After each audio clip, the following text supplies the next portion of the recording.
It was September 1991. This Air Dingus Flight 3416 was preparing for takeoff from Israel to Ireland.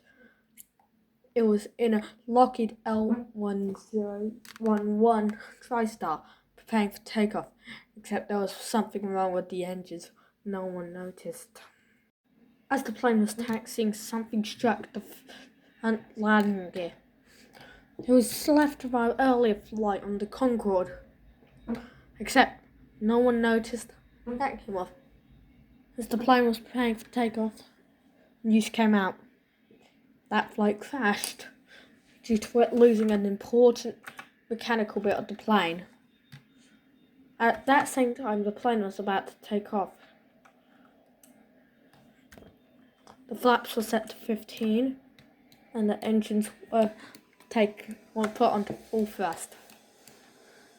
But no, which then, as the plane lifted, light, even though it passed its V1 speed at around the lift-off rate of the AN225, as it lifted off the gear as it was heading up. The master warning. The pilots had no idea what was going on. The center and the right engine has gotten an engine fire, only leaving them with one remaining engine, being engine 1.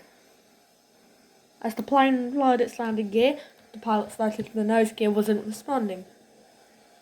But then, the plane started to land due to all of the...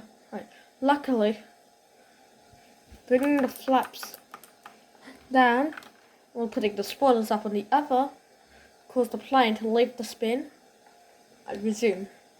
But then something else the pilots noticed was the fact of a sharp right.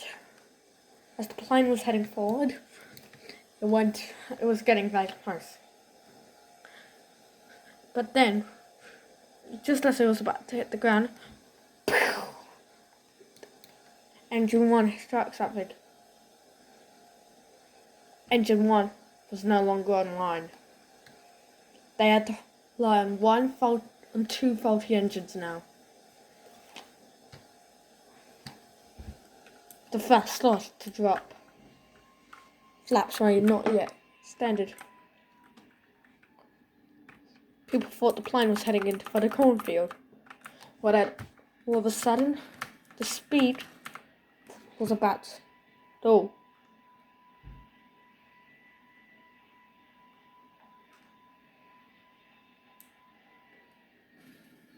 As the landing gear struck, but then luckily the plane successfully landed. All 155 passengers managed to successfully investigate. Now investigators will be working out why.